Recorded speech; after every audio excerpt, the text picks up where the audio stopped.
Good morning, everyone. It's Saturday, which means it's time for yet another Salty Saturday morning. I am your host, Mr. Kadish. We have a very special edition of the Salty Saturday live stream today, guys, because one of our own has been targeted unjustifiably by those terrible people over at YouTube and Google. We're going to talk about it today. But first, let me introduce my fantastic panel of nerds, starting with Brian from the Popcast. How you doing, Brian? Not bad, man. How are you? Good to be here. Good to see Tom's beautiful face looking all perplexed. And, of course, Odin. Nice to see you guys, man. Yes. Odin of OMB Reviews. Did you bring your facts? Are they in front of you today? I always bring my facts with me. And it was, my brain's just so tired because my son, who's 5, he's in that very big imagination phase. And so trying to stay at his level of imagination is very, very difficult sometimes. What is he today? We were just playing he loves the show Bluey, so we were doing the whole doctor thing where I come in with a pain and then he's running an x-ray and then it's like a cat or some other creature inside and all that stuff. So I've had that before. Look, Dad, I took Fluffy's insides out. and and then right before our time was up, he was then trying to do Scooby-Doo because he loves Scooby-Doo. Zoinks. Who doesn't love Scooby-Doo? He's obsessed. I love it because he's obsessed now with the new Scooby-Doo movies, specifically the one with Laurel and Hardy, which is actually a very funny episode. I always liked it when Batman and Robin guest starred. Yeah. That was my favorite. Speaking of guest stars, the man, the myth, the legend is here, taking a break from both eating cereal and his lovely girlfriend. Tom Connors Jr. has returned to the program, not triumphantly, but we're going to get into that in a second. I lost my girlfriend, my monetization. I'm losing everything, you know. Yeah, sorry to hear. You lost your hair. That was years ago, Brian. I'm just trying to add to it. How you doing today, Tom? I'm here. How's everybody doing? I'm still alive. I'm still alive. Be it Snyder homos or Google, I take them all. I just want to give everyone a heads up that today, instead of donating super chats to the show or gifted memberships and stuff like that, we'd really like it if you'd consider donating to Tom Connors Jr. because of the channel getting demonetized. He's lost a nice little chunk of revenue, especially leading into the holiday season. It's really bad timing. We have linked his PayPal donation link in a pinned chat in the chat. And it's also in the description of the live stream. And we're also probably going to make it a pinned comment once the live stream is over. But if you were planning on donating to the live stream or doing anything along those lines, please consider, shifting your donations to Tom directly through those links. We would really appreciate that. You can send me messages, by the way, because I respond to everybody. Yeah, you can attach a message to your donation, which is always very nice. And also, if you guys want, we're just 2 weeks away from hitting our goal of not hitting our 25,000 subscriber goal. We can still do it. We can still do it. There's still days left in 2025, guys. But if you want to help contribute to that goal and you haven't subscribed yet, please consider subscribing to the channel. And if you like the show, share it around and encourage people to come watch us. And if you want to join in with the community discussion outside of the chat for these live streams, consider heading over to saltynerdiscord.com and joining our Discord server. We have a lot of great discussions going on over there. And of course, I want to give a big shout out to Mephisto, who's currently in the chat, and he has the Real McCoy podcast going on right after this show. I believe today they're talking about toy soldiers. But if you don't feel like talking about movies, you want to get a little bit more political, please consider checking out The Brain Show. That happens immediately after Brian goes pee once this live stream is done. Brian, what do you got lined up for The Brain Show today? Well, here's the question. What was Candace Owens doing when Charlie Kirk got assassinated? I'm just asking the question. I'm just wondering, what was she doing? She was probably lying about something. So. What? These are questions. How much money did she take from Russia to kill Charlie Kirk? I'm just asking questions. We're going to be talking about Candace Owens and her insanity because she's officially a crazy person. I called it 2 years ago. And some entertainment news, and there's a lot actually to talk about today. But yeah, while last week was very entertainment, this week is definitely more political. and Candace Owens is on the menu. Interesting. So, guys, through the power of technology, as soon as this live stream's over, you're going to be directed to the Brain Show. And Brian, I believe, John Yulden is going to be joining you. Johnny is Johnny and Shane. Be there? Yep, Okay, Shane will be great. there. The trifecta should be Just fun. asking questions. Just asking questions, guys. Well, guys, I have a big question to ask, which is, what did you think of the Supergirl trailer that just dropped? So just yesterday, the new Supergirl trailer hit the interwebs, and there's been a lot of controversy about it. In fact, it got more dislikes in its first 24 hours than Superman got in its first 6 weeks or something like that, the Superman trailer. What's the ratio, though? I thought the ratio was like... I don't know about the ratio, but anyway, I'm just going to say that I watched the trailer.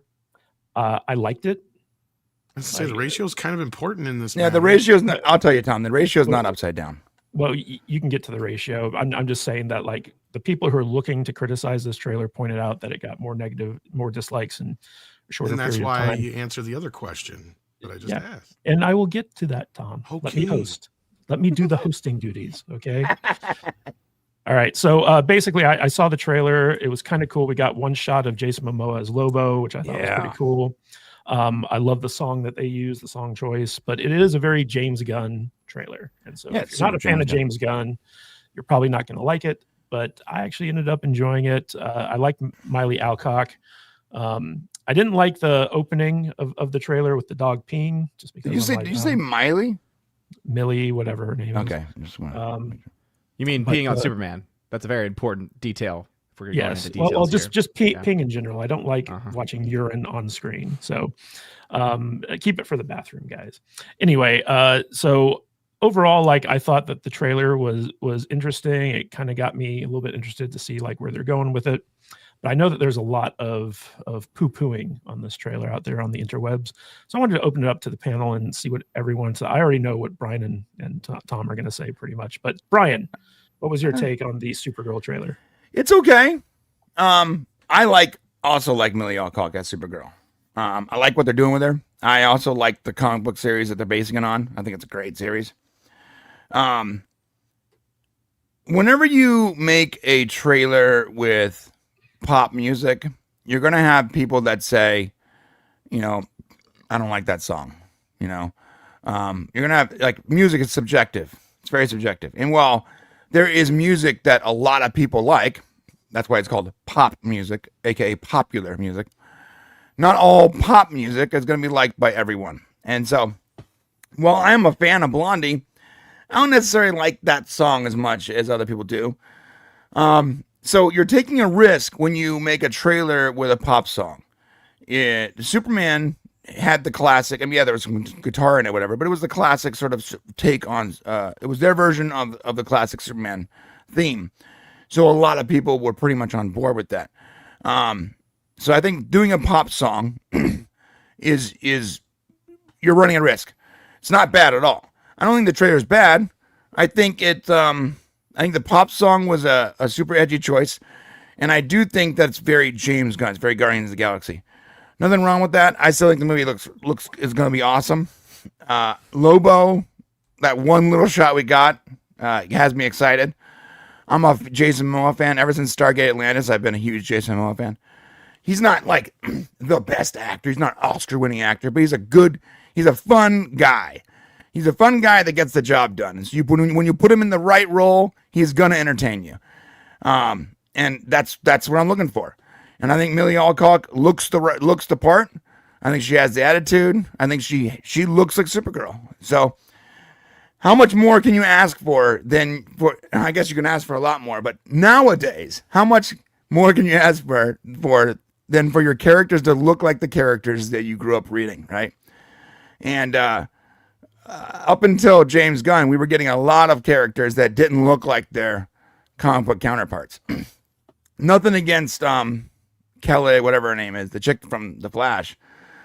She's a fine actress, but she doesn't look like Supergirl, right? She doesn't. She literally has short brown hair. That's the opposite of what Supergirl has. So it doesn't work for me. I still watch Sasha Calle. I still watch, but it didn't work. I like Jason Momoa, but was he the right person to play Aquaman?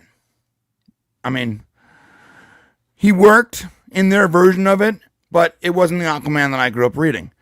In fact, if you look at all those characters, really, like, pretty much Superman and Batman really is the only one that really nailed it. And eventually Gal Gadot got where she needed to go. But even that was like their sort of version of Wonder Woman.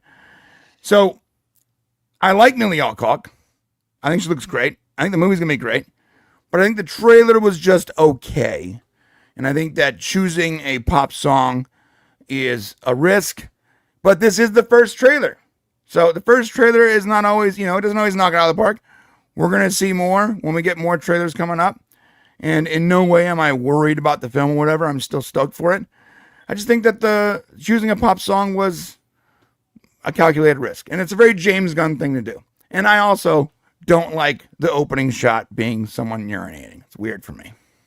Well, it's a dog urinating, so at least anyone urine. I don't want to see urine on screen. It's just I'm right there with you. But I kind of disagree with you. I think the Blondie song was like the highlight of that trailer, honestly. Right. Well, that's an awesome music song. is subjective. Right. Yeah. Yeah. But it's anyone who grew up in the 80s, thgoing to be like, oh yeah, I'm going to rock out to that. Sure. Also, did you see Jason Momoa as Blanca in the new Street Fighter trailer? I did. Amazing. Yeah, a weird timeline. Jason Momoa is now going to be Blanca and Lobo. Yeah, it's crazy. Feed it into my veins, please, all day long. All right, but I want to throw this to Odin because I kind of know what Odin's going to say as well. But they made it a big point. Number one, they literally piss on Superman, the opening shot of this trailer, and then at the end, they're like, Superman sees the best in anyone, and then she's like, I see the truth, and it's just kind of like, okay. Roll my eyes. So there were some cringy parts of this trailer, but I want to get your take on it, Odin. What did you think of the Supergirl trailer? It's the same crap. It's the same old crap. Like, it's honestly, it's like, okay, great. This is yet another clearly James Gunn inspired James Gunn project with James Gunn isms. There was even the Ravagers as well at one point show up in this movie. They might as well have been the Ravagers because they looked exactly like them, as well as everything else about it. She's supposed to be, I think, on a planet with a red sun, and yet you wouldn't be able to tell that because it looked sure like a regular spring day with the yellow sun.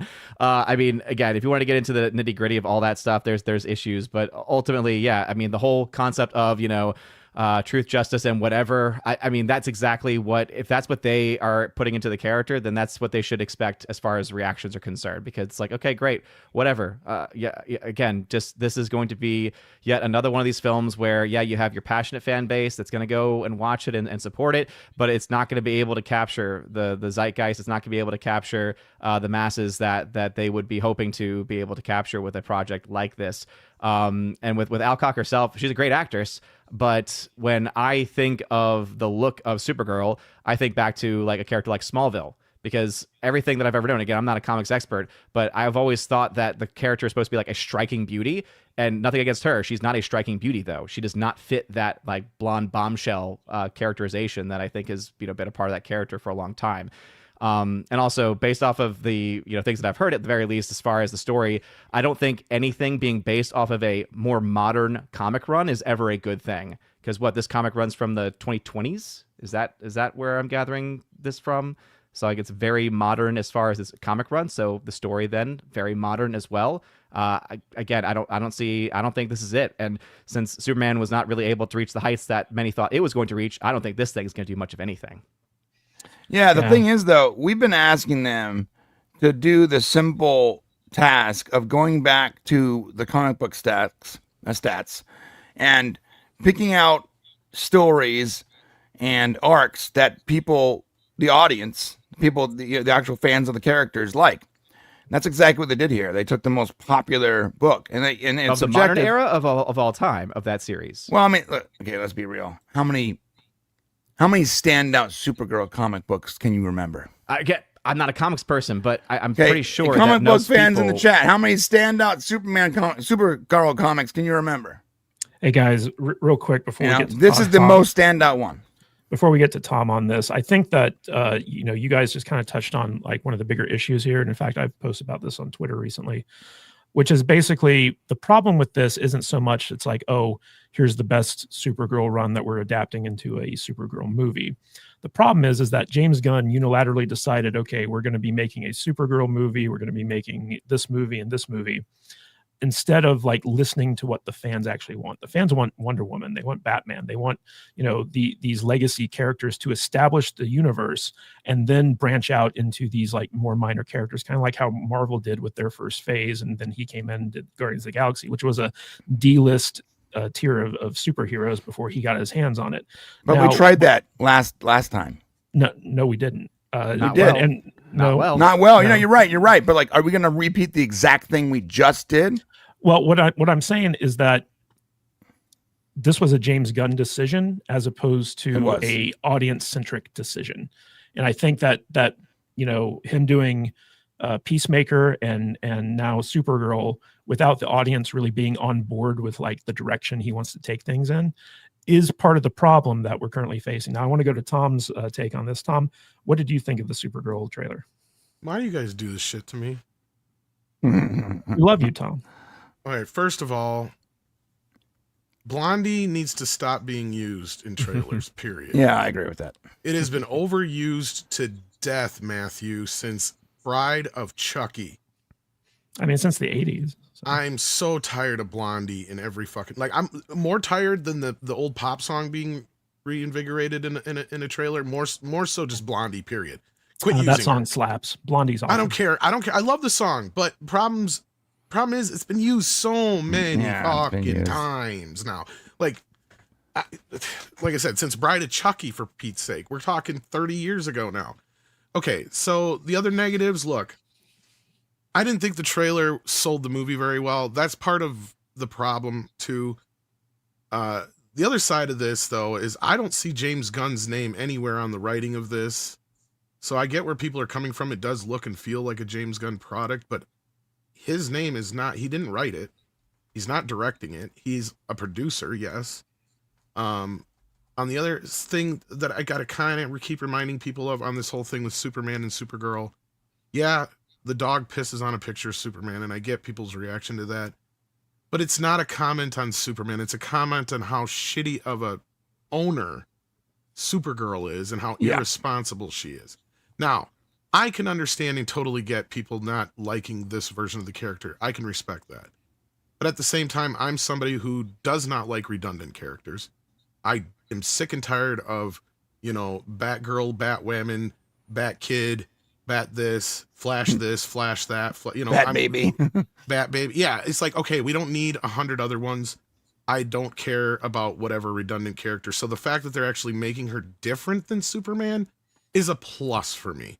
Because otherwise, all Supergirl is literally Superman with tits. Yep. Like, she doesn't do anything different. She doesn't act any different. She's just as, you know, just and honorable in every other version. So having the antithesis of what Superman is might be a change of pace that's refreshing to some folks.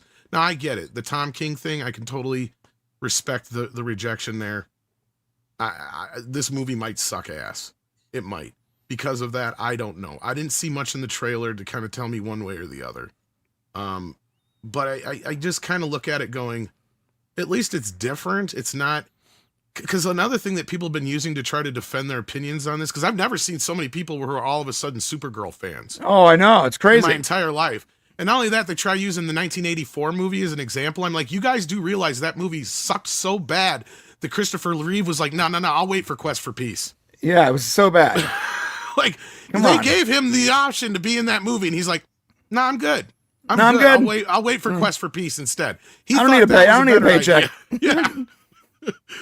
Like, that movie is fucking horrible. Yes, Helen Slater looks amazing as Supergirl. That's it. There is nothing else you could say about that movie that's good. Yeah. It is I think that's the point. piece of shit. That's the point that I think they were trying to make, though, is that at least it had that. I think she looks fine. Again, I'm not saying... I That was get my the argument. joke with the whole thing with her looking like the feral kid from Mad Max. I get it.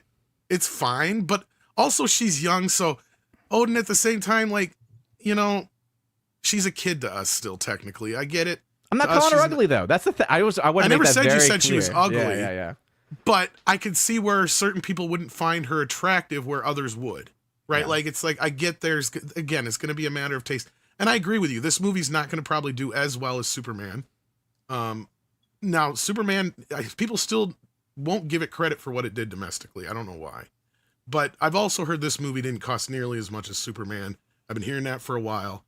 So we'll see how it pans out. I agree with you guys, though. James Gunn needs to refocus this thing. And I wonder if maybe he can't do the Batman right now because of the whole Batman shit. Because of the Batman. I think the Batman has to get out of the way so he can actually do what he wants to do.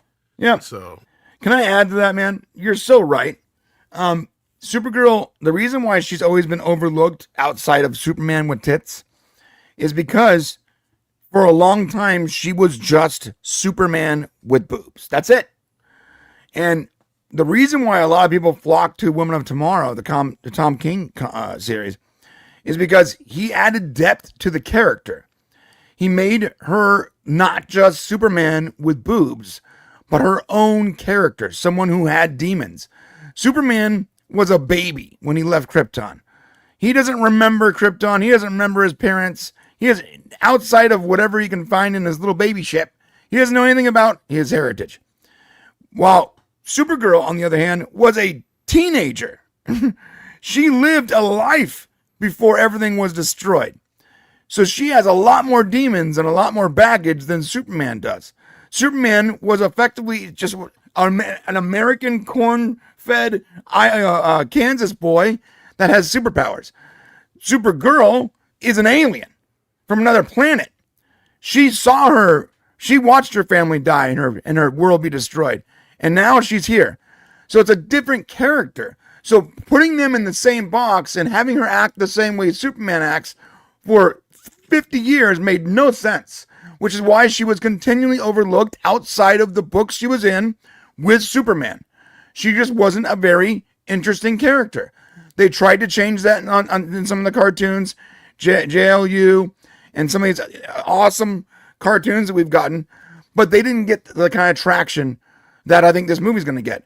So when Tom King comes out in 2022 or whatever it was and produces a story that shows her journey, her hero's journey from like this sort of like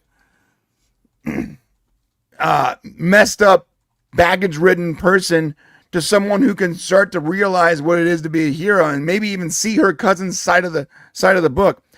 And I think that while people are looking at that sort of cringy line, I see the truth. Well, they're trying to paint what the difference is. Superman sees the best in everyone because he doesn't have the baggage she does. She is depressed. She is frustrated. She has all this baggage and stuff she has to deal with. So that it's a different character. It's a completely different character. And for once, we're finally going to see her on screen as a different character. And you're completely right. The 80s version was garbage. Well, let's also even be honest about this character, right? Like, this is a character that came up to appeal to girls to get them into comics, much like She-Ra. It was the She-Ra, strategy where there's this time period where Hollywood was like, hey, let's get girls into the boys, genres, and they would create female versions of very well-known superheroes, try to get the female audience in there, and it worked just as good as it's working right now back in the day. But I do want to give a shout out to Odin's shout out to Laura Vandervoot of the Smallville fame. Very attractive young lady. And I also think, but also they dealt with the character in a way that was also kind of similar to what you had mentioned. But from what I'm seeing, at least some of the comments section, the Tom King one really isn't something to write home about. Just because it's the best of a series of things does not mean that it's good. It's interesting how that was probably the most was for sure the most celebrated Supergirl comic, of all time last year. And now the second James Gunn makes a trailer where he's adopting the story, everyone's coming out and talking about how it's not that good. Come on, guys, knock it off. But again, the numbers are there. No, to be fair, context is important, though. If you're saying it's the best, it's the most highest celebrated of all time. I didn't say it's the most recognized for sure. It was probably her best. I don't know what the numbers are, but I can tell you it's probably her best-selling book. Low, if you're already at this level, like bottom barrel, and you're like, oh, this thing at least brings it up an inch, it's like that's still not. That's also, Supergirl, though. Supergirl. So Brian, why make a movie? That's the whole point. Why make a movie about Supergirl? Brian, we have to be clear that now that there's a movie version of it, a lot of people who aren't fans of Supergirl are now going to this comic series, looking at it and being well, so it's not just like the Supergirl hardcore fans. They're like, oh, this is the best Supergirl thing. It's now guys who are outside of the Supergirl fan base looking at it and being critical about it. So, and listen, I don't even own that book, I'm not as big a fan of other people are, but I do have friends of mine who are girls who collect comic books, and like their favorite character is pretty much like they got into it based on that book. And they've been collecting comics for the last couple of years because they got that book. And so I'm not a huge Supergirl fan, just to be clear. The only reason I ever read Supergirl comics when I was a kid, and I'll be real with you, is because I'm a red-blooded American, and that was Superman with boobs. Yeah. When she fought Power Girl, best book I've ever gotten. Do I know what the story's about? Nope. But it is interesting. So like the last Supergirl was really Melissa Benoist, however you pronounce her last name. Yeah. And she was in that cringy CW. CBS. Well, CBS, CW. then CW, right? Yeah. And the thing is like that show is pretty much the last real kind of like knowledge that normies have about the character of Supergirl. And it was one of those shows that it couldn't make it on network TV. And then it got super woke. And then people just like tuned out. And so, you know, it started strong and then went crazy gay. I wouldn't even say it started strong. The first season was strong, strong-ish for CBS. The best part of that show was the fact that we got Tyler Hotchkins or whatever his name is as Superman, because he was a great Superman. It's great, yeah. But that was a good run. But I feel like this character is the wrong character to be launching this new universe off with. So that's just my opinion. But real quick, want to give another misstep, basically. Yeah. Want to give a big shout out to Jillian H, who gifted 5 Salty Nerd Podcast memberships. Thank you, Jillian. And of course, Eric Winberg chimes in with his obligatory Salty Nerd membership. Thank you so much. And we got Mephisto for 15 shekels. It's Toys for Tots on the Real McCoy today with Small Soldiers from 1998. And of course, John Yulden for £4.99. Have a great show, guys, and praying YouTube sees the sense with MEAD. Come on, YouTube, fix this mistake. And that's what's going to bring us into. Well, hold on, because the one last thing I wanted to mention is because it was mentioned about the writing. The writer of this movie has not written a major film before. Like she is about as brand new to film writing as you could possibly get. Like if you just look at her credits, that to me says a lot, because why else would James Gunn want a writer like that on a project? Because it's his way of being able to have control of the project without having his name necessarily on the writing. Oh. A little sleight of hand there. Yeah. But guys, let's talk a little bit about the YouTube channel cost that's happening. Yes, that's right. Not the Holocaust, the channel cost. Because if you guys remember, we had the YouTube adpocalypse where so many YouTube creators basically got their accounts demonetized because of a certain blow up between 2 other major creators that YouTube didn't like. But now something happened on September, I believe it was 9th.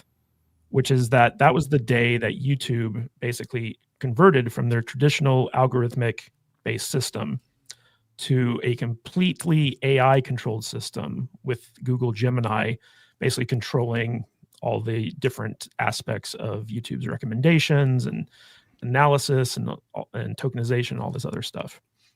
And ever since the AI has taken over, there's been a lot of issues going on, not the least of which happened to our very own Tom Connors Jr. here. And you can see he had this the screenshot here where basically he got his Midnight's Edge After Dark channel completely demonetized. And what's interesting about this is that we have like lots of other channels have gotten demonetized. In fact, I think there's literally like thousands of channels that have been get up here. Let me see if I can find the thing. No. Okay. Well, long story short, since YouTube has incorporated Gemini into its algorithms, literally like millions of channels have gotten taken down. And the problem is that many of these channels are like legitimate channels that just kind of got caught up in YouTube's bad data, essentially. Like it hasn't refined everything yet. So there's going to be some collateral damage on here because Gemini's real main purpose at the moment is twofold. It's to combat like foreign like slop accounts, like low effort ship missiles. And it's also meant to combat AI. So bots and AI are the 2 things that Gemini is really focused on trying to purge YouTube of at the moment. And I'm going to share a little bit of a story. So back in the I guess like 2008, 2009 timeframe. Google has a long history of really fucking over the people that build their businesses around Google, and whether that be YouTube or like whatever the case may be, search engines, whatnot.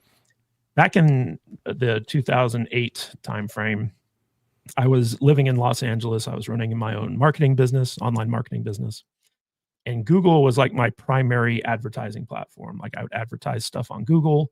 I would arbitrage the traffic. I would sell stuff through Google Ads, all this other stuff. And I did very, very well. And I always played by the rules, never tried to do anything black hat or shady or anything like that.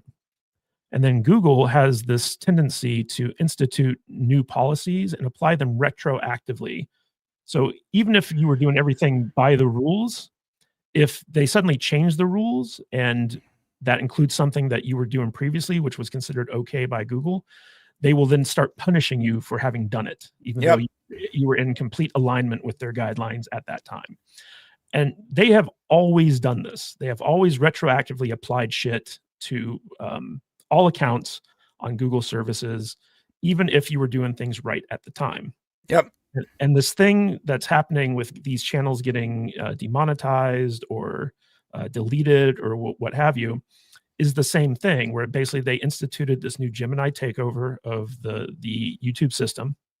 And Gemini doesn't care about context or history or anything like that. It's just looking at the data it has now and then making decisions that are ruining people's lives, ruining people's businesses, ruining people's revenue stream right before Christmas, no less. Yeah.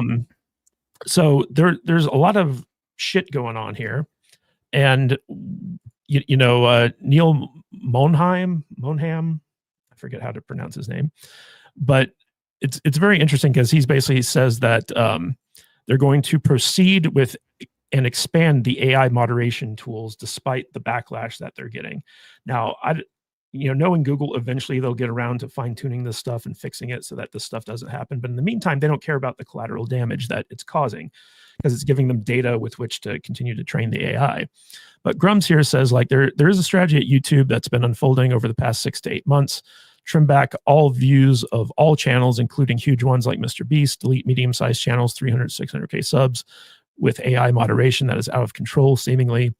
Many YouTubers are worried they are prepping for a world where AI creates 90% of the content.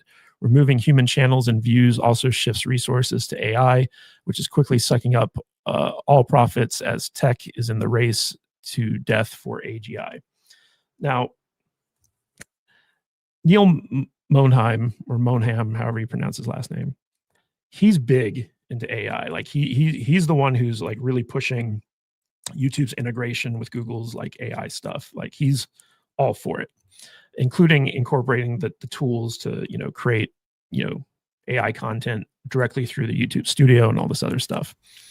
And part of this is basically YouTube deciding that there's just too much content for humans to actually, handle all this stuff. And one of the things that they like to tell people is that there's a human, staffed review, like panel that once AI flags your thing and you appeal, humans actually have to review it. But there's increasing amounts of evidence that is just not the case, that AI also does the review process. And so nothing changes. You're basically just like, fuck the minute, like you go through like the review process. And it's very, very hard to get like a human to actually come into this process and determine whether or not the channel was legitimately, shut down. Now, there's a lot of like misinformation out there about how YouTube works. YouTube also lies, but there's also stuff when it comes to the monetization aspect of YouTube where you have YouTube, but then you have AdSense. And these are two separate entities within the Google ecosystem. And the problem is that AdSense usually has policies and stuff like that run counter to what YouTube would want to do. So like even if you do reach out to Team YouTube on Twitter or whatever, get their attention, there's only so much they can do until they run into that AdSense wall. And at that point, AdSense has to be the ones to make these decisions. And they are notoriously stringent on what they do. Now, I'm going to get into this a little bit more as we get into this discussion. But the first thing I want to do is throw this to Tom to have him basically tell everyone like what happened, what's the scenario with Midnight's Edge After Dark, and what he's going through right now. So Tom, can you give us a brief overview of what's happening? Yeah, the basics are I was monetized up until the 10th because I have to go in and manually monetize the stream, so I know that much. I just finished up my Ninja Turtle review, and I went in to load it up, and I realized I couldn't monetize it. And I read the notice that said that I had been demonetized due to a, as you had it posted up there, a related channel. Okay, so I couldn't surmise what this could be about, but I do have a few other older channels, so I went through them all, and only one other one has ever been monetized, and that one was also demonetized. And on that one, it said it was demonetized for reused content, the famous old reused content. And that channel had been basically a dead channel that I've only posted maybe not even a handful of things on since I've been on Midnight's Edge. And before that, it was mainly just like my personal videos, like animations, test stuff, stuff I used to work on with my old partners, so we could send it out for people to see and stuff like that. Otherwise, it was just random like clips and trailers and other stuff like that. So because the best I can surmise is because of that channel getting demonetized over reused content, they decided to punish Midnight's Edge After Dark too, not just demonetize that channel. So it was like across the board. Because MEAD Radio isn't monetized at all.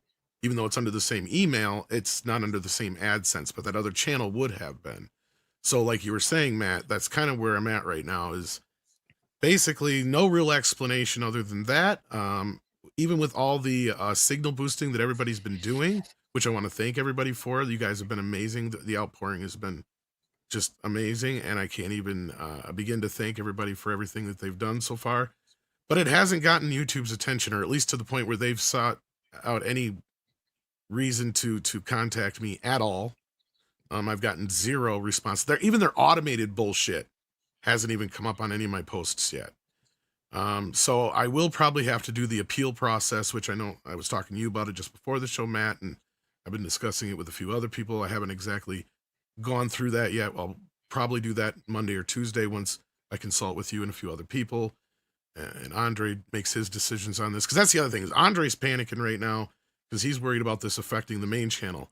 Fortunately, it's not connected in any way with AdSense or an email, so there's that part of it, but he's worried about putting Midnight's Edge in the crosshairs now because of this. So now we're kind of stuck at a point where it's like, okay, we may do the appeal process, but we're not sure how to do it exactly until we consult with some folks. And then once we do go through with that, how do we actually approach that? Because Andre's worried about putting the main channel in the crosshairs. So, and I don't blame him, right? Like at this point, I mean, let's be real. This is a major part of my income. But as we all know, anybody who's a part of YouTube, we're lucky if we make about a third of what we used to make when we first got going with this business. Oh, yeah. Back when it was first popping off. So frankly, right now, it's like, do we just cut our losses and try to do something new, or what do we do? I don't know. I really don't know, Matt. And it's like, I'm scared because I don't know what the hell we're going to do next. And I know, Brian, you're somebody who does a lot of stuff like this too, where you do documentaries like we do and behind the scenes stuff. So from time to time, you happen to use video, you have to use video or want to use video and other things that may cause a trigger on the system. So it's like, okay, if we've ever been claimed in the past, does that mean now we're going to get demonetized for reused content? What exactly does reused content consist of? Right? That's the thing, is there's never been any transparency when it comes to YouTube. None whatsoever. We're just under a lot of assumptions, right? Like that's the thing with YouTube, is as far as we know, we get this much out of the ad, like they keep 30% of the super chats as far as we know, stuff like that, but we really don't know, right? And they like to pretend that YouTube is always running at some loss, like they're losing money. I'm like, how? How are you losing money when you're the number one platform on the planet, right? You clearly run through more ads than anybody else, right? Now, I understand that, that if we're going to run ads, then there's probably going to be stipulations. Let us know what those are, right? Like, that's the thing that I think most people would be happy with, is if they would just lay it out for us and say, if you want to be an AdSense member, you cannot say these 4-letter words. You can't talk about these type of things. All you have to basically say is fall within FCC regulations. You know, we all just had this Jimmy Kimmel discussion this last, fall. That's really all you got to do is tell us, go under the FCC regulations, basically. Go by those rules, and you should be okay. And I think most people can understand that standard, right? Because that's one thing I could never understand about YouTube is they never tell us anything, and they change the rules constantly. And once somebody figures out what the rules are, they change them again. Because God forbid, we actually try to be able to work together. And I would love to be able to come up with some sort of union, but we can't even get along with each other in our own communities, let alone get along with other YouTubers. So that's never going to happen, right? And that's the only way we'd have any power against them is if enough of the big YouTubers got together and said, all right, enough's enough. We need fucking transparency. We need to know what it is we can do, can't do, what's going to get us in trouble. We need a warning system of some type. We need some type of buffer here. Because I'm sorry, Midnight's Edge After Dark has been a functioning channel that's been monetized now for 8 years. Okay? So this is happening to channels that have been monetized for almost a decade or more in some cases. Why isn't YouTube doing something about this? I can't understand how this isn't money out of their pockets too. Because that's the whole point I was just getting at, is they make so much money off of us. You can't pretend you don't. Tom, here's the thing though. YouTube's still going to run ads on your stuff. Absolutely, they probably they're just going to keep all the money. Exactly. And they even, that's the other thing with the whole thing with the let's not even get into the whole thing with memberships, right? Because they alert the members. And here's the thing that I've been told by other people is they keep that money if you decide not to cancel that. So I've told all my members, if you get the option, cancel your subscription for now. Because otherwise, as far as I know, that money goes directly to YouTube and it never will come to me. Because there's nothing in any of the statements that say that any of the monetization that could be compounded during this time period is being put in an escrow, right? Because at least when you do a copyright claim, that's what they do. Right. So, yeah, in this case, I don't have that option, or they're not giving me that option. So even though I've had 2 of the most popular videos I've ever had, sadly, one of them because of this demonetization, I'm not monetized for them at all. YouTube's benefiting from it though. Yeah.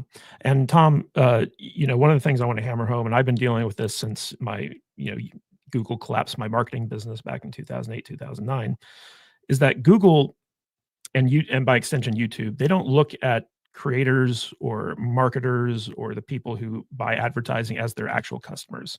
They look at their customer as the person who uses their search engine or the person who uses their services or the person who goes on YouTube to watch videos. To them, that's their customer. So they don't care about screwing over people or potentially losing money, because as long as they're able to deliver a better experience to the end user, which is the viewer or the searcher, whoever the case may be, that's the thing that gives them the leverage to make the most money. So when it comes to YouTube, I've always told people never put all your eggs in the YouTube basket, because they will fuck you over at some point. As long as they don't care that you're a creator, they don't care that you're bringing in eyeballs or money or whatever the case may be. But I also want to showcase this, because Team YouTube put out this post where it says, our content moderation systems are working normally. We've used a combination of automated systems and human reviews for many years. There haven't been any large-scale changes to these systems. This number is in line with trends we've seen in past years and isn't the highest. Q4 2023 was 20.5 million of channels basically terminated. This quarter's increase was largely driven by a rise in attempted financial scams from Southeast Asia. And then, of course, Community Notes to the rescue, where Community Note says, this is laughable given the sheer number of cases of the moderator AI in use on the YouTube platform, falsely banning users for things as simple as going viral a bit too fast, or for ban evasion when channels stealing their content get banned. And then they give a couple of examples. But what else is interesting is that one of these accounts that got wrongfully terminated actually came in and discovered why he was terminated. And what happened with this was, and by the way, guys, links to all this stuff is in the description of this live stream if you want to go and read these for yourselves. But basically what he said was, what he discovered is that there were tons of bot accounts that were leaving spam comments his videos. Like for whatever reason, they just targeted his videos, and there were thousands of spam comments that he didn't know about because they were getting filtered out through the YouTube studio. But the AI saw all these spam accounts basically like commenting on this and looked at it as what's called inauthentic content, which is basically like So you efforts saying to, I got banned by Snyder Bros? no. We're going to get to you in a second, but what I'm saying is I'm in just this particular case, the AI looked at this as this channel trying to get false engagement to boost its rankings. And so because all these spam bot accounts were just flooding this thing with low quality comments, the AI kind of like, triggered and basically like banned this account or demonetized it or like whatever.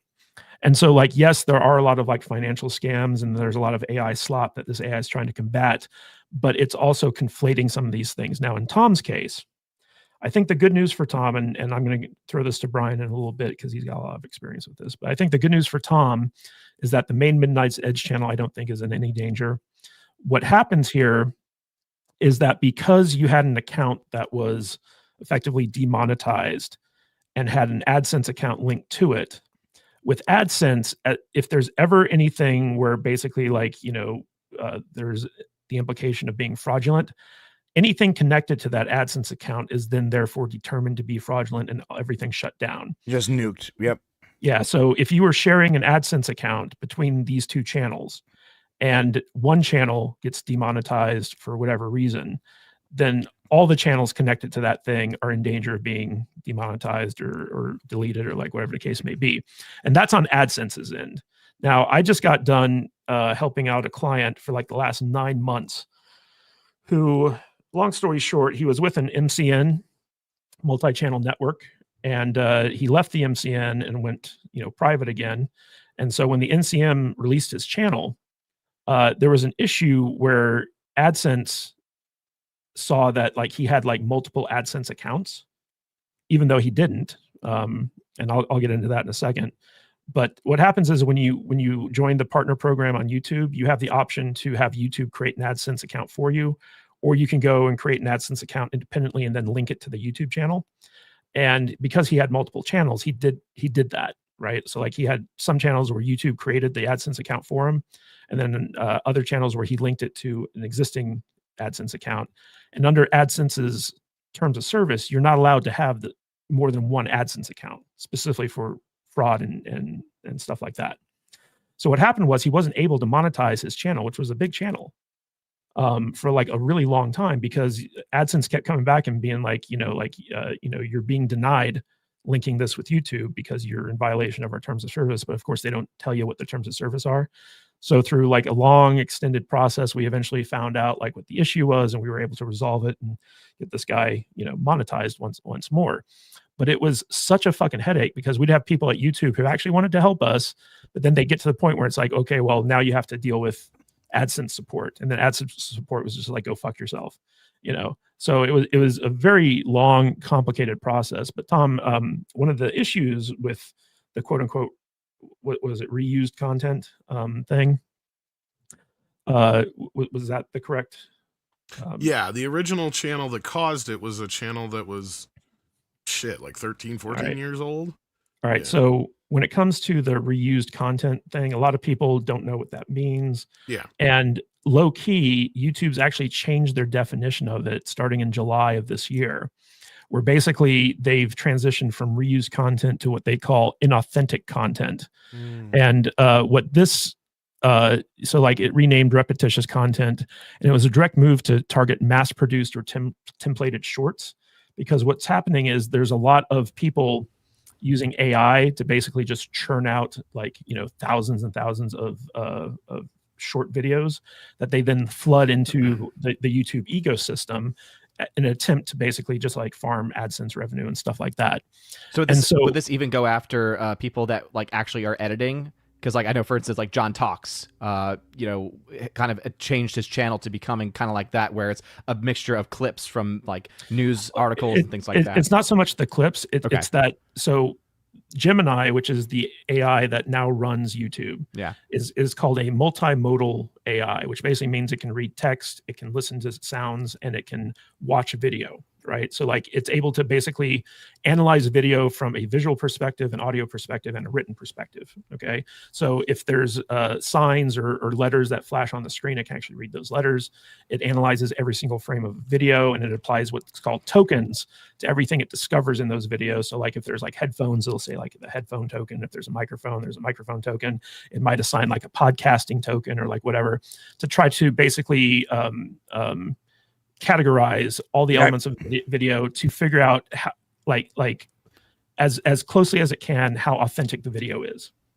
And the issue with inauthentic content is that it's using content that either wasn't user created in the traditional sense on a massive scale, or it's looking for patterns, or aka templates, where like everything is the same, which denotes that it's basically being churned out using AI. And like I said before, the whole purpose of Gemini taking over is that it's trying to spot all the AI slop that's being flooded into the YouTube ecosystem and filter that out. And what's happening is a lot of innocent people are getting caught up in this filter, like Tom is. But the change is basically from repetitious content to inauthentic content. And YouTube has also rolled out this thing where it's able to kind of quote unquote recognize what's AI and what isn't, even though like it's not very accurate at this point, but they still rolled it out.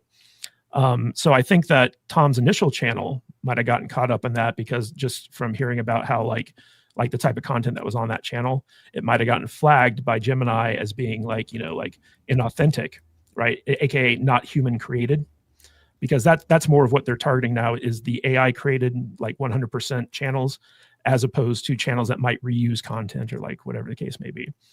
And I think that once that channel got hit, because the AdSense account was the same on the Midnight's Edge After Dark channel, that's what got that channel demonetized, was the connection to the AdSense. So I think Midnight's Edge is the main channel is safe, simply because it's different email account and different AdSense account. But the thing that got Midnight's Edge After Dark hit really hard was just the fact that they linked that AdSense account between those two. Now I want to throw this to Brian real quick, because out of everyone on the panel, he's got the most experience in dealing with YouTube targeting their channels, demonetizing their channels, delisting their channels, and then somehow magically getting back up and running. So Brian, take it away. I'm like a cockroach. You can't stop me. You can't stop me. I'm coming back. I started on YouTube with my personal channel, which is still up somewhere, just my name. And I put up a video with me and my buddy about an alien crash landing during someone's picnic, and I got like 5 million views over a period of a year. And I quickly monetized it after putting up some stinkers, but I got to the video mark. Back then, the partnership requirements were different, and we were making basically funny videos, just like with a camera in my like house. We had one where people were having a dinner party, and the camera pans over eventually, and there's like a naked dude on a plate, and it was cannibalism. And it was supposed to be funny, but it was just sort of edgy nonsense. Anyways, we got in trouble on that channel because we went to Los Angeles with a 24-pack of Pabst beer, and we were handing out free t-shirts with our channel name on it and a beer to homeless people. And apparently that's not allowed. So we had like this 2-hour pseudo documentary where homeless people were just acting crazy. And they demonetized that channel. They took us out of the partnership program. And that's what ended that channel. So that channel ended, and we didn't even try to fight it. We didn't even know we could.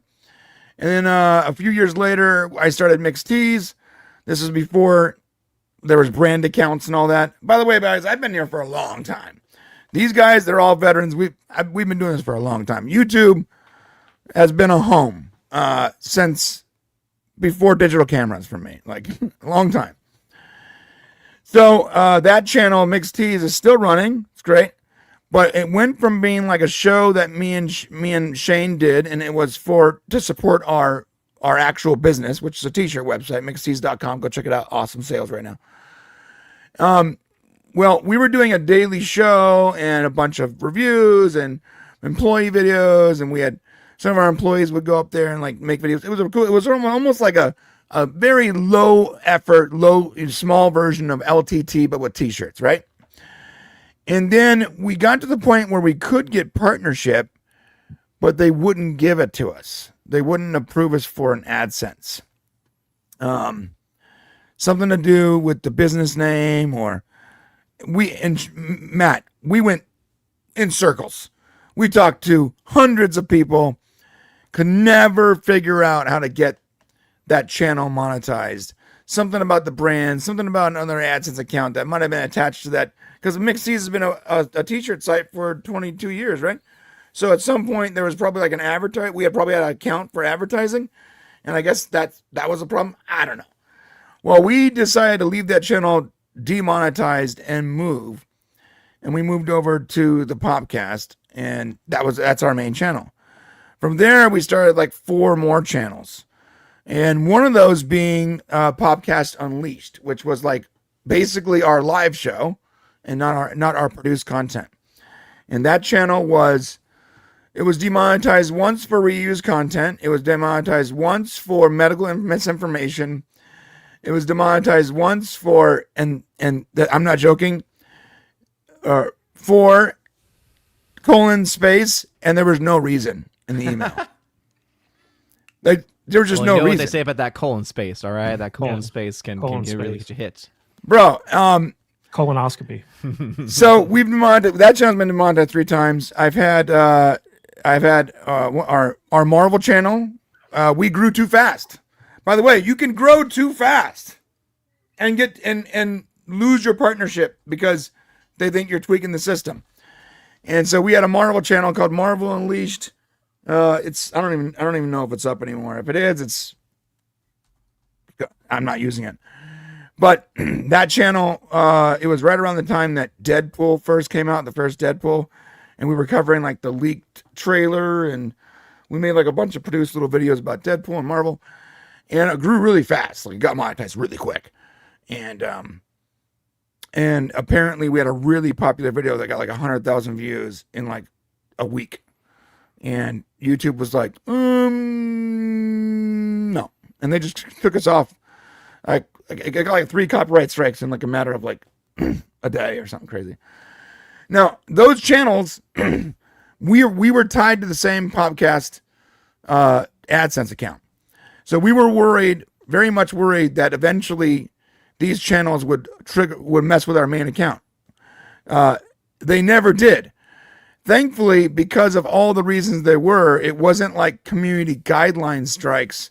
It was like copyright strikes that we didn't fight, reused content. It was stuff that was very specific to those channels.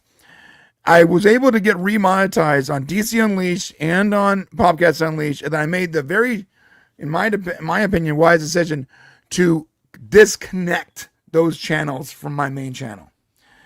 I don't want to continue experimenting with my main income. So we disconnected the AdSense. The way we were able to get...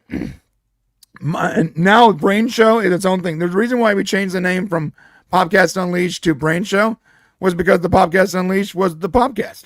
It was another version of the Popcast. It was a secondary channel. I don't want there to be any connection to our main channel anymore. Now, the way I got remonetized is once I actually appealed and someone listened. Like the medical misinformation one, we appealed. I quoted the actual like official CDC website, and I was like, I was just reading off their website. So if that's medical information, talk to me. And it was a lot more detailed than that. And you have to be really respectful. It's like you're talking to like your mom and you just got caught smoking a spliff. You have to be really respectful and explain your situation. So I was able to get that remonetized when they realized that I was quite literally just quoting the CDC. And if the CDC is medical misinformation, I'm not sure what to do with that. The reused content thing, I was able to prove that the content that was reused was my content. So I had produced an Indiana Jones short, and it showed the difference between their de-aging and what I can do in After Effects de-aging. And I just showed that I can do it better. Like, I can do a better job de-aging Harrison Ford for at least a few seconds. I couldn't do it for a full movie than they did in the movie. And someone took that short and they re-uploaded it to their channel, and they were bigger. And because they were a bigger channel, YouTube just assumed it was theirs or whatever. And so I had to basically show them, like, this automated system is not working because I uploaded the video first. They took my video, put it on their channel as theirs, watermarked it as theirs, and they're a larger channel, and they started making ad revenue off of it. And then I got reused content banned. So once they actually saw that the upload date was in my favor, I got it back. But the last time I got the colon space reason, that we appealed like 500 times. We went back and forth. We realized at some point that when you get into this automated hole, there is no person on the other end. No one's going to see it. And I'm going to lower my voice here because I'm losing my voice. But the most frustrating thing is when you make an appeal video, and in the back end, you guys all know this, in the back end, you can see if a video has gotten views, right? It'll say 1 view, 2 view. So when you make an appeal video, you do an unlisted video. You don't make it a public video. It's not a private video. It's an unlisted video. And you make that unlisted video and you put it through the appeal system. And you sit there and watch it. And you can wait to see if someone ever watched it. Our appeal video, to this day, has 0 views. We were denied, automated 3 times for our appeal. And to this day, that video has 0 views. Not a single person has opened that video. So no one ever watched the video. No one ever watched our appeal video. And the way we got back on the channel was we continued working essentially for free. And by the way, like, we don't make a whole lot of money on these channels, good guys. Okay, just be real. Like, this is more of a labor of love than it is, in income. And my main channel is my income, but like these ancillary channels, these secondary channels, they're really just like to communicate with you guys and have fun. They don't make a lot, but regardless, we continued working for free and continued doing live shows and continued uploading videos and continued working and producing content for fans and for the audience for 6 months, as if we were a fresh new channel. And then we reapplied for a partnership program that last time we never got the appeal overturned. And that's how we were able to get back in the system, was just by working and being good boys and for 6 months and not breaking any rules. And here's the problem with the rules. The rules change, and they change retroactively. And this is the bullshit, okay? For years, you can use video clips and movie clips. There's actually a law. There's a broadcast law, fair use law, where you can use clips to add an emotion to a video, to show something that's happening that you're talking about. You can use clips. You can use movie clips and TV clips and broadcast clips and news clips and, even music clips. But music clips harder. But you can. It's a rule. It's a rule. YouTube, for the most part, has always followed that, except for when someone doesn't like you. Except for when they don't like your content, or they think you're competing with their actual official channel or whatever. Or maybe they have a bug up their ass for your specific content or for you. Maybe they don't like your face. And they're like, you know what? I'm just going to copyright claim or copyright strike this regardless of the fair use law. And I'm going to remove this content from the internet because I can. And there's nothing we as creators can really do about it. And you need to have an insane amount of money to fight these gigantic corporations. YouTube has always moved the goalpost. So they put their new terms out and say, hey, here's your rules, boys. Don't do this and this and this. Like the AI thing. I'm concerned about this. I use AI a lot. Most of my content is After Effects and motion graphics, which is cool. But I would 100% use AI to extend a clip 5 or 6 seconds, to add in some more context, or just to make a joke. Like in my Alien doc, I have there's that shot of the alien jumping out and grabbing the chick's face from the first movie. Well, I extended that so that when they grabbed her face and then it sort of transitioned into my next frame. I thought it was a cool transition. Well, it's 5 seconds of AI. I used AI to make that transition because I didn't want to use After Effects for a joke. Well, I'm always concerned, like, is that going to give me a problem? Because right now the rules are, well, you can use AI and you don't have to specify if something's AI. If it's not the majority of your content, if it's not if you're not using it to act as if something happened that didn't happen, right? So like if it's a missile heading to Los Angeles, that's no. But if it's like a cartoon of a missile heading to Los Angeles, that's okay.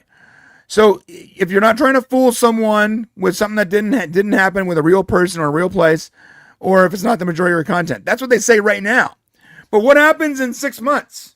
What if they say, you know what, we're just not going to have any AI at all? And all of a sudden, we've all been following the rules, and now those rules change retroactively. That's the problem I have with YouTube, and that's why we are not secure in our income. And here's the problem. A lot of us has made this our job. Like, this is our job. I make documentaries as my job. And yeah, my business is part of my income, but even most of the sales I get on my website are from YouTube, right? So without YouTube, like, I just don't have a job. And I've never felt secure in that job. And that's the biggest issue I have, that I don't feel secure. I'm just going to keep creating and hope for the best. Our main channel is squeaky clean. Like, we follow the rules. We create content. We spend hundreds and hundreds of hours on every video to make sure that we're not cutting corners. Like, we create the best possible quality content we can. We never take anyone's crap. And if we do, we cite it as, and we follow the rules, the laws of our nation. And we lean on parity and fair use a lot. But those are the laws. Like, we're not making the rules here. These are the rules that are already in place. They were in place before YouTube existed. So my biggest issue is that YouTube can just change the rules like mid-race. Right? You know what I mean? And all of a sudden you're screwed. That's not cool. But as far as appeals go, Tom, I think you actually have a good shot of overturning this appeal. But it's not going to work just with you making an appeal video. It's got to be a video, and you got to spam YouTube support so they actually watch it. Because I don't think they'll actually just watch it on their own. Yeah.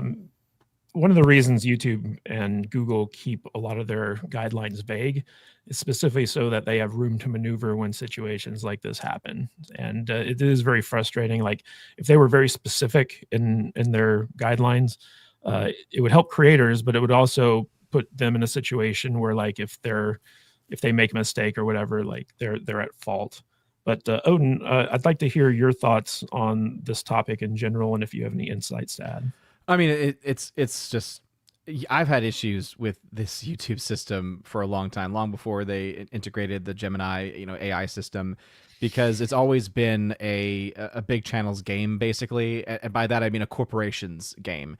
Any of the corporations can do whatever they want with no consequence whatsoever. They don't have to follow the same rules as anyone else.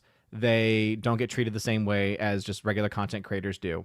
And the thing that always has gotten me, and I remember early on in my channel when I was still trying to figure out what I would be covering, if I'd just be doing movie reviews or trailer reactions or box office or a little bit of everything, I tried doing trailer reactions, and it was the most frustrating thing ever because every single video got hit every single time. And if you've ever gone through the appeals process, they make it, for especially someone who's new, who has no legal background, who has no knowledge of any of this stuff, they make it as terrifying as possible.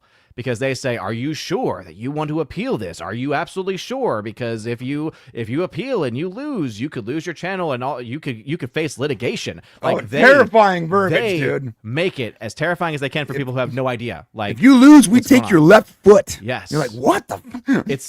And that to me, I think is like one of the worst parts of the entire thing. Is it's basically you are treated like complete garbage. And I think that if anything were to happen, and again, I think Tom mentioned a little bit about earlier, I'm not a big fan of unions in general. I don't think it'd be very practical, to have anything like that. But I do think that if we lived in a sensible world, which I don't think we do all of the time, the big actual channels out there, the ones that have the most subscribers, would come together and would try to force the hand of YouTube to actually make some changes, because I think they could. But the issue is they don't. Because they're happy where they are, they get the access already. They have the person they can call immediately to get something fixed. So why would they want to fight for the little channels? Why would they want to fight for everybody else? No. And I agree with you. Like, a union's not a good idea either. Yeah. But at the end of the day, it doesn't matter, because it would have to take all of us, mid to whatever level channels, and there's no way everybody would be able to get in the same room to be able to do that. Yeah. But yeah. Yeah, it's like Candace Owens conspiracy theory time, right? Yeah. So, but guys, speaking of mid to little channels, I want to give a big shout out to Major Chai Chai, who gifted 5 Salty Nerd podcast memberships. Thank you, Major Chai Chai. And Aaron Charman for gifting 1 Salty Nerd podcast membership. Guys, remember, donate to Tom's PayPal link, which is pinned in the chat and in the description and in the comments, because we want to help him out during this difficult time period. But also, the Dave Cullen is in the chat, and he's been Davey. Yeah, he's been posting in support. He says that this is incredibly frustrating, and the Popcast Bros have been through hell on YouTube. Let me tell you something. Dave Cullen finally got his channel back after years, and because the Trump administration, I guess, leaned on them to allow monetization or bring back channels that were originally banned or demonetized because of, for lack of a better word, political persecution. And he finally got his channel back. But like, the guy spent years building like a massive channel only for it to be pulled from him, and then he had to restart. So I'm glad he got it back. But do they have to pay reparations? Do they have to pay that back pay that he would have gotten had he was able to continue on as a first channel? Nope. And make no mistake about it, if Kamala had won the election, it'd be even worse, because they 100%. Like instead of going with the shifting winds, YouTube would be doubling down on misinformation and disinformation and be kicking people off left and right. And this platform was never more poorly it was never a worse experience to try to create content for this platform than when we were at the height of like the Biden era woke misinformation, disinformation stuff. Because you literally couldn't say words. Yeah, you couldn't say words without getting demonetized. I remember I couldn't believe it. The dance it required for you to get a statement out without saying the naughty words. Well, as somebody who used to have the broadcast license, it was boggling to me, because I could come out here and say fuck, fuckity, shit, cunt, twat all day long, but I can't come out here and say COVID or whatever kind of word. It's like, that's a legitimately scientific word. Why can't I say that? Guys, new words were invented because of YouTube. Yeah. The coop is a term that unalive and the coop are terms that my kids use because YouTubers invented it in order to have a conversation. We've created our own dialogue. But I mean, like, you couldn't even talk about legitimate concerns about the 2020 election, right, without getting like flagged for misinformation or disinformation or whatever. It was like those years after 2020 and even leading up to 2020 on YouTube were nightmarish in terms of the closest to communism in America I've ever seen. Yeah, it was really bad. And I'll tell you what right now, and I mean just in the idea of they're controlling the narrative. But I mean, okay, so just so people understand what is on this channel that I got in trouble for, like a handful of videos are like old, like making of documentaries from like, TV or featurettes that would be on like a DVD that are not anymore. So I was like trying to archive some stuff here and there, old trailers and stuff. So yeah, some of that stuff would be considered quote unquote reuse content, I guess, if you want to argue it. But otherwise it was hard hitting stuff like this right here. If you want to share my screen. At best though, Tom, wouldn't that be a copyright claim? Exactly my point, Brian. Because reuse content refers to on-platform content, not... All right, but this is what I think, is the big problem here. Stuff like David Goyer's Masters of the Universe. Now I have the upper hand, He-Man. Orko. Why did you say that name? Academy Award-winning stuff right here, Tom. Why? Stop saying that name. What? Orko? Stop saying that name. That's it. I mean, that's the kind of stuff that they took me out for, guys, and they took out Brian now because of it. Right. Yeah, guys, if you show up, That wasn't next even week one of the at- good ones. and the Salty Nerd channel is now demonetized and taken off. We can blame Tom Connors Jr. Yeah, I know. Did Like, we just play one of the clips that got you demonetized? That's not a good I idea. don't think so. I don't think it was. What No, would I you mean, think? there's like Skeletor at night, and there's other stupid shit like that. It was just weird, goofy shit. And there was a show like Slashers Anonymous I did, and like Naughty Naughty Robot, and some other weird stuff from like back when I was a kid in school still. Like there's all kinds of weird shit on there. So it's just like a collection of stuff. Tom, I can tell you, I'm not even being optimistic. I do think that there's a path to get remonetized. Like I'm looking at it now, like literally the only stuff that would be like reused content would be like the making of Back to the Future and Superman and Airheads and the Coneheads animated pilot. And it, like That's Brian not said- reused content. That's Yeah, copyright. that's claim. copyright. And same thing with the Robin Williams clips. I got a couple Robin Williams clips when he died. No, so reused content is when you take someone's content on YouTube and upload it as your own. That's reused content. But guys, what I was trying to tell you earlier is starting in July of this year, they've reclassified reused content, even though they might say the same because they haven't updated their templated emails or whatever. It's now inauthentic content, right? So like if you use animation, for instance, it could be considered inauthentic, right? So it's I use a lot of animation. I hope that's not Yeah. the case. Yeah, no, like it's so broad and vague. Like you never Animation know. that takes me hundreds of hours. I hope it don't get. Well, if it's not an actual human, it has the danger of being classified as inauthentic, right?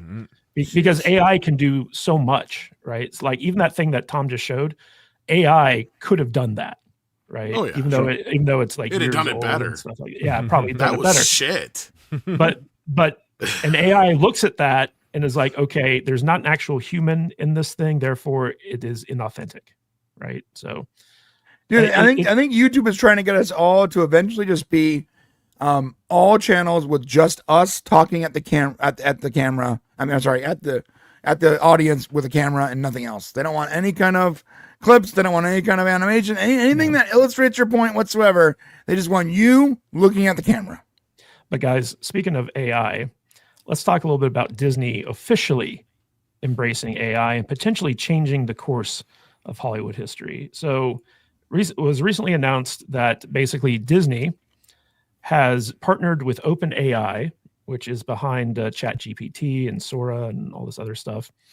And not only did they create a licensing deal with OpenAI to allow for 200 up to 200 of their characters and locations and props and stuff like that to be used in generative AI through Sora, but they're also investing $1 billion worth of equity into the company with the option to invest more down the line.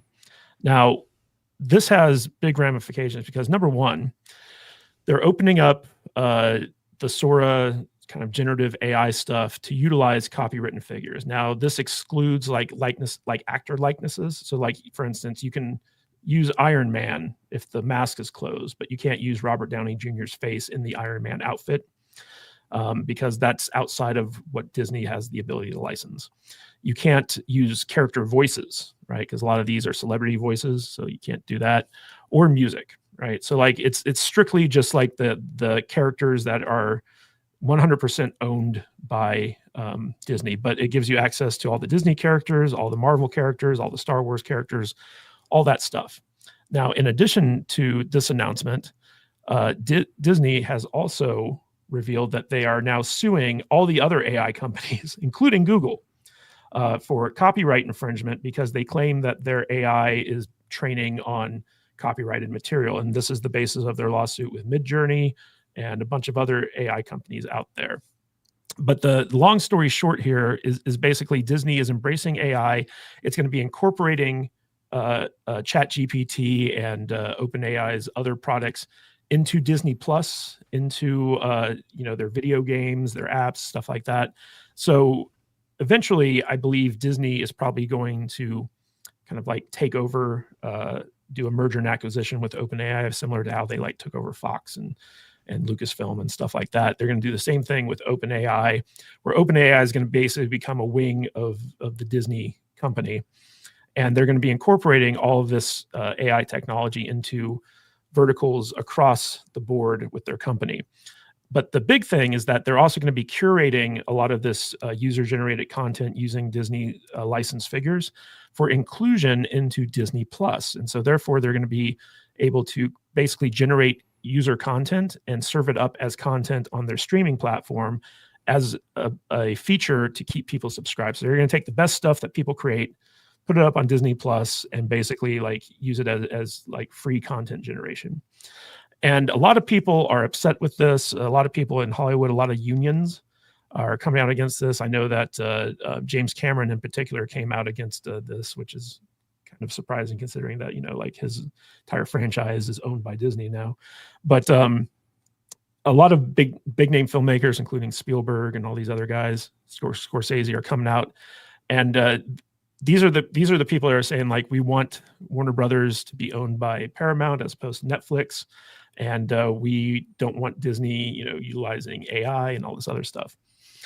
So there's a big disruption going on in Hollywood about this decision, because a lot of people are looking at this as the gateway. The gates are opening to flood other studios with the ability to generate AI content and basically replace a lot of below the line people. Because if you think about it, once AI content starts taking over, you don't need location scouts, you don't need locations, you don't need caterers, you don't need, you know, gaffers and stuff like that. Heck, you might not even need actors for the most part.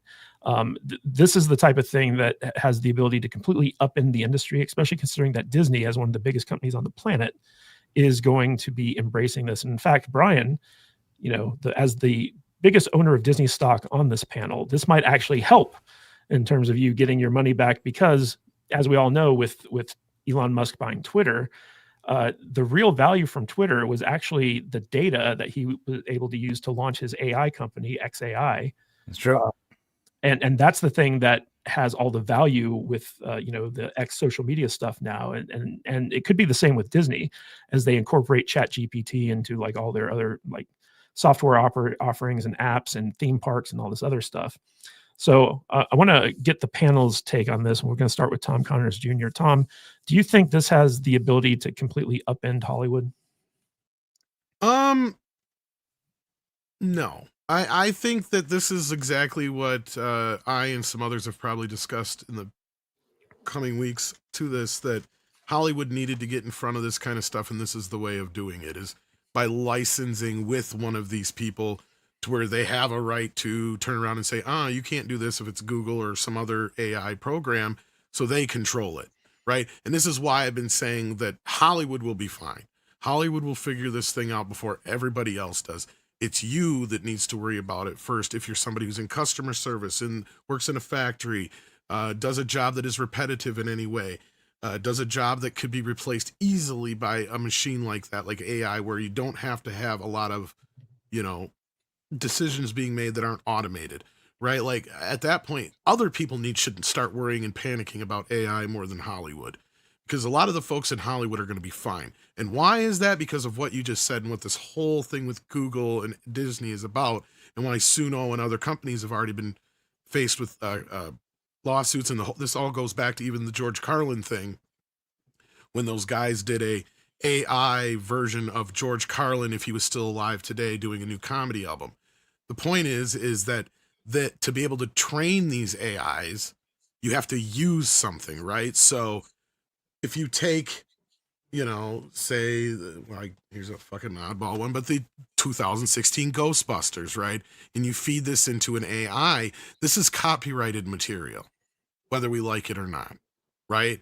So if you don't have Sony's permission and anybody else's permission that you need to get to train your AI with this, you've technically just broken the law, a federal offense, no less.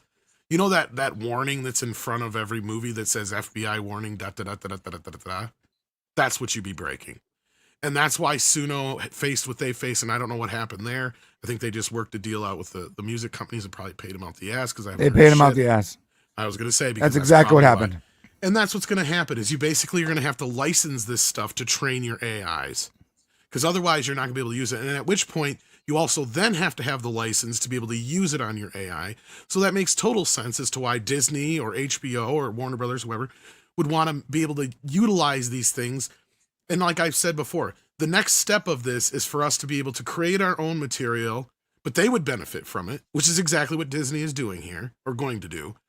Or, like I said, you come in to your kid wants to watch Star Wars, but here's the next trick, right?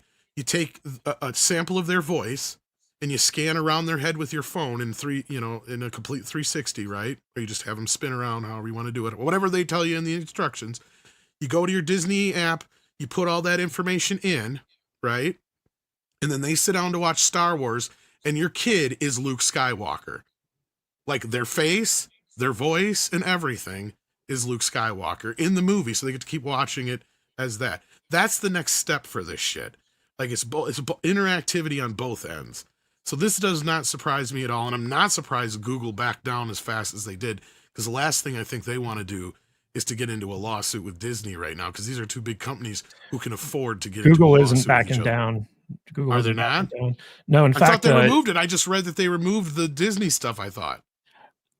maybe, but keep in mind that this is coming off of the dispute YouTube had with Disney about like the rights for like their street YouTube TV and dropping ABC. Well, that could be too, but like I thought I just like read that they had dropped all the Disney stuff from their Google AI business. So I'm not sure. I haven't read that. That sounded to me like they were capitulating, but I could be no, wrong. I was looking at it. I was looking at it this morning, and I haven't heard anything. And I doubt, like, if anyone has the money to fight Disney, it's Google.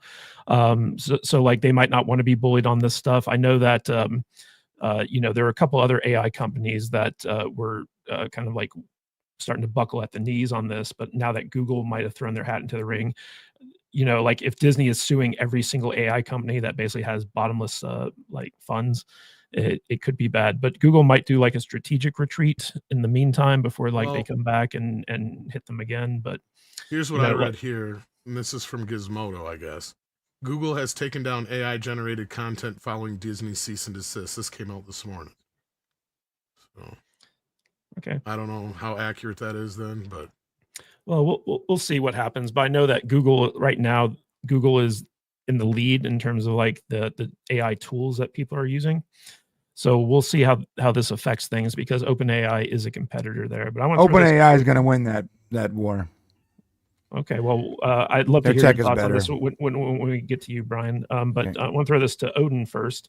Odin, one of the interesting things about this is that Disney might be using actual like fans as like an incubator to find stuff that really resonates, get it on D+, and then kind of use that to fly off into like news stories using their own IP without having to pay these people. So there's a lot of like potential here for benefits to Disney. What's your take on Disney embracing OpenAI? Yeah, I mean, I think we talked about this a little bit on FNT last night. And one good point that I remember hearing was it's a great way basically to monetize it, right? Because if you are now looking for new ways to bring more people to your platform or to make the people currently on your platform pay more, that could be very enticing. I think Tom laid it out very well, right? About how, now imagine if you can get your own your kids, or have it be where even you get to see your parents like in certain roles in certain IPs. You could put the whole family stories. Exactly. You get the whole family, exactly, right? And that could be a new way of being like, oh, look at this, and that could be, I think, very beneficial. Also, you have the ability to then maybe bring in other people who might think it's worth paying whatever amount of money you would need to get access to those characters, to get access to those stories, and to be able to make things either for themselves, to test things around for themselves, to play around with a high level AI generation with much more well-known characters and entities, and potentially could maybe eventually be brought over. But also it gives Disney the ability to be like, oh, in the terms of service, terms and conditions, everything you make on here, we own. So then they could be like, well, let's say they make a really well-made movie. All of a sudden they're like, like that's the, you didn't say the magic word. We love your Honey, I Shrunk the Kids sequel. We're gonna use that now. Exactly. Yep.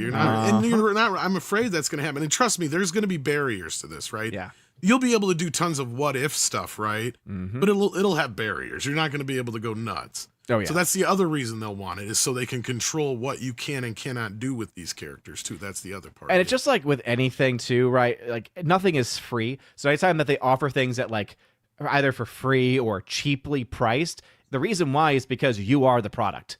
Like Yep. you are the one that they are actually selling. And so all that you are doing is you are obviously in this instance, they're going to be able to charge money. And so you'll be paying them to get access to this kind of content or access to being able to create this content. And then they are not only getting the content you've created, but then they're also allowing for their own AIs to continue to be fed by your entries and therefore train their AIs. And so it's a win-win-win really for them. And I guess you could argue for some, it might be viewed as a win, but at what cost long term, I think would be kind of the cautionary tale there. Yeah, to be careful, like if they allow you to like create your own stories and such, like they could steal your whole story and you don't get owed nothing, right? Like something that could have been an original thing that you could have sold yourself, right? Like that is when things are going to hit the fan. But at that point, you're going to be like, hey, you signed the rights away when you use this Disney OpenAI technology to do this. Sorry. Well, another interesting aspect to this story before we get to Brian is that so Disney has been famous for kind of like fucking with U.S. copyright law, right? So like extending the public domain stuff to like almost 100 years so that they can keep control of Mickey Mouse and things of that nature.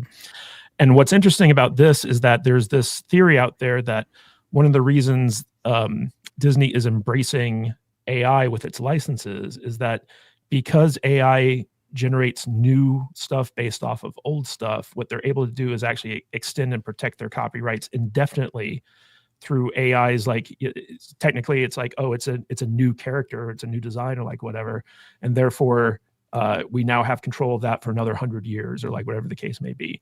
So there's some conspiracy theories out there that this is actually a play by Disney, in addition to a bunch of other stuff, to extend their control over the copyright of all of their like, iconic characters and stuff like that much longer than would normally be legally allowed before it like falls into public domain. Anyway, Brian, I would love to hear your thoughts on this. No, everything what you just said right there, that's the real play. The real play is to extend their chokehold on the copyright system. What a lot of people don't understand is that Disney is single-handedly the worst thing that could have happened to art in the last 50 years, because they have strangled, dominated, just choked the life out of art. Art is all based on being inspired, right? So people are inspired by something they grew up with or something they love, and they create something that is similar, or they create something that is their own, but it's still based on inspiration. Trademarks, copyrights should not last 120 years. It's ridiculous. It's insane, actually. And especially they're lobbying to, what did you say earlier? Make the lines fuzzy. Make it easier for them to come after people with even remotely close to similar characters to Mickey Mouse or whatever. The fact that Disney, who made their nut off of open source public domain characters, have now strangled the system to the point where the people that made the Winnie the Pooh horror movie almost got sued. They had to wait. They had to wait until that version of Winnie the Pooh was public domain. Well, the crazy part is there was already a version of Winnie the Pooh that was already public domain, but they were too afraid of Disney.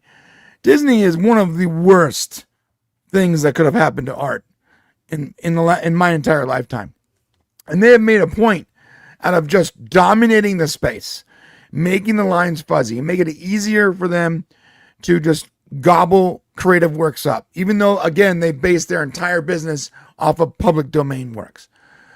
So I think you're totally right. This AI thing is just another way for them to extend their control over artistic expression. And I think it's garbage. Well, you also said that OpenAI has better tech than Google. So oh, yes. Yeah, that's true. OpenAI does have better tech. Well, and as I said in the background, maybe OpenAI also fired off at them too, so maybe that's why. Well, OpenAI doesn't have any money though.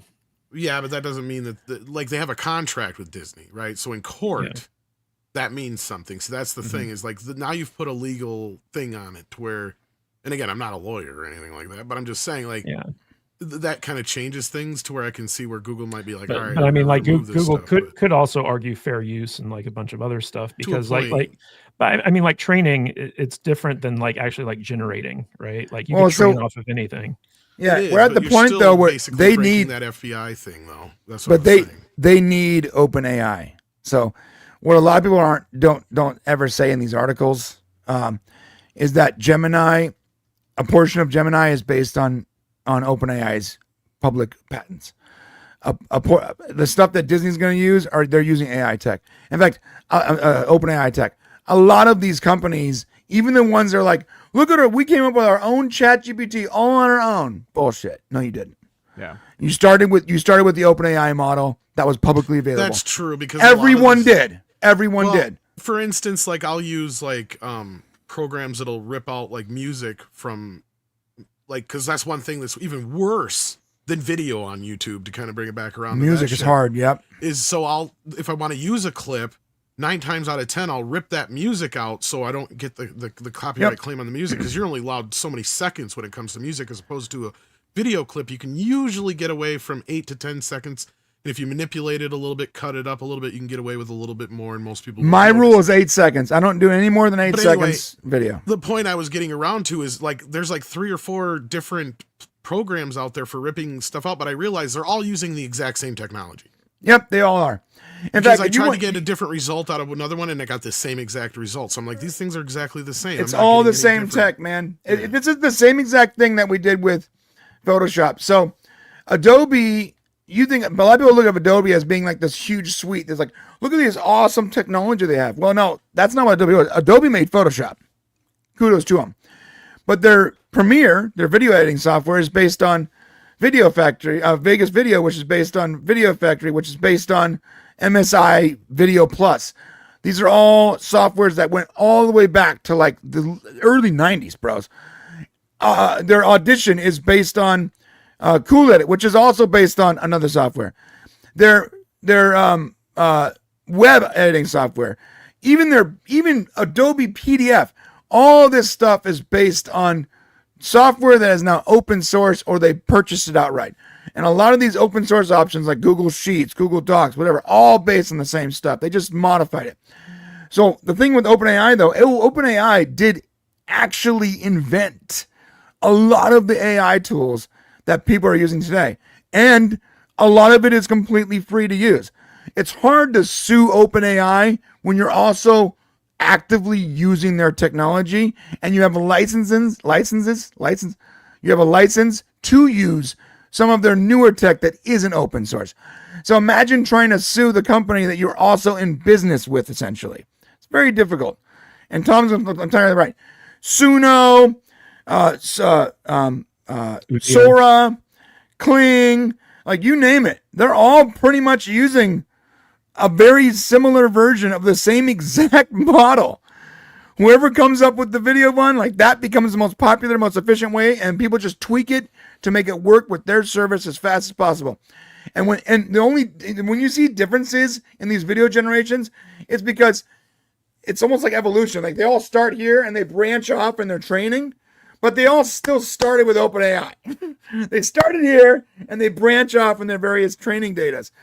So I'm not sure how you can legally come after the same company that you've been utilizing. It's difficult. You have to go straight up copyright law and be like, well, you can't use, Robert Downey Jr.'s face or something. But then again, you're also using their technology on your platform, so it's a toss-up. Well, what's a big interest to me, and I want to throw this to Odin to get his response on this, is that one of the biggest issues with streaming services is the level of content you have to keep putting out in order for people to justify a subscription. And with OpenAI's Sora in particular, Sora is really, really good in animation, whether it be 3D animation or 2D animation or whatever. It can generate stuff that looks on par with like, Disney level and Pixar level production. And so I'm wondering, when Disney really starts kind of incorporating ChatGPT and Sora and stuff like that into their platforms, would it be possible to go on Disney Plus, and because Disney owns all the licenses for like the music and the voices and like the characters and all this stuff, you could just go in there and type in, I want to see a sequel to Roger Rabbit or something like that. And then like Sora generates that sequel for you. So like basically AI is producing content for people to consume and Disney doesn't have to pay for it. How likely do you think that is to happen? I mean, I think at some point you're going to see something like that, because decades from now, dude. Yeah, as good as the content has been, at least with animation, there might be a better argument. The live action one is still a long ways off because it just still has that very artificial and the amount AI. of time and it's going to take and the amount of power, the amount of processing power to make 90-minute movie, a 90-minute movie. Like it takes a ton. Like I generate any of my AI stuff that I use, like my transitions and my extensions and all that. I'm using a really powerful computer, and I use two of them, and for 5 seconds, 5 to 8 seconds, it'll still take like. And there's two other things that could speed up that process, because AI is getting more sophisticated, right? As time goes on, I think that they say it like the X value of like how much faster and how much quicker things are developing is just like an insane degree. And so that actually could end up making it where maybe it takes a little bit less energy or becomes more efficient. Yeah, but with every step, you're taking a half step when it comes to hardware, dude. But I was going to say, but the other thing too that could happen is if, and this is something that I've been a fan of for a long time, even outside of AI stuff, is if countries actually started to adopt nuclear energy to a much higher degree, much faster degree, that could also speed up the process as well, because that's a much higher yield of energy that could actually feed into these systems. But let me just put all the technical aspects of this aside. No, so, I want to be technical about this. We already have AI creating unending episodes of Seinfeld online, right? So theoretically, yes. The answer is yes. But hold on. So let's say as a parent, you log into Disney Plus and you're like, show me new episodes of Bluey with nothing woke or political or transgender involved, right? And then it goes and generates that stuff, keeps it in a cache, so that when other people come in and type in that same prompt, it just pulls from that thing it already generated, right? Right. So it basically becomes like a content house that is kind of customized for the user, and then Disney gets all that data and knows what types of stuff to make. No, it's going to say, I'm sorry, that's against my guidelines. You must have trans and gay things. Allow that, Dave. I was going to say, you might run into some of that shit. And I got to be a little bit of a nerd, by the way. Disney no longer owns the rights to Roger Rabbit. But anyhow, that being said, theoretically, the answer is yes to your question. Yes, that is pretty much the future. And in fact, it may come to a point where, and this is why I'm not... And your theory actually leads into why I feel like a lot of these companies are just becoming IP farms at this point. Because let's be real, the whole Paramount, Netflix arguing over Warner Brothers deal, it's not about getting the studio. They don't give a fuck about the studio. They want the IP. They want the content. Of course, because at that point in the future, like you just said, Matt, the beauty is they don't have to deal with actors. They don't have to deal with any of this other bullshit anymore outside of paying them for their likeness and other certain things. Because then, like you just said, it's all user-generated content at that point. And like you just said, it's not like they got to regenerate it 100 times over. As long as somebody else feeds it a similar prompt, they'll just give you the same fucking thing some Joe Schmo watched over and whatever. And if something gets popular and goes viral, better for them, because then it's something that brings people to the table and watches it. And we know this is what's going to happen. At some point, somebody's going to make a better Star Wars sequel trilogy than they did. And at that point, that's when this stuff is going to turn around. Certain things like that are going to happen. It's going to be whether or not they allow that to happen. That's going to be the big question. And I think that's where Brian's joke about will they allow you to actually put that prompt in? That's going to become the bigger question, is what are you going to be able to prompt it to do? Because I think Disney and all these other companies are going to have major control over what you can do with your IP. That's what I think that South Park episode, even though people dumped out of South Park, there was a couple of good episodes this season. And one of them had to do with a lot of that AI stuff. Yeah. And the joke was they just had a bunch of cartoon characters, including Bluey and shit, fucking each other. So that's the problem with this. And they know this is that once you give this power over to the people, you're just gonna wind up with Jack Sparrow fucking Bluey at some point. That's it. It's gonna inevitably lead to that. What is that? Rule 34. It always comes down to porn. Okay, Yes. that's where it's gonna.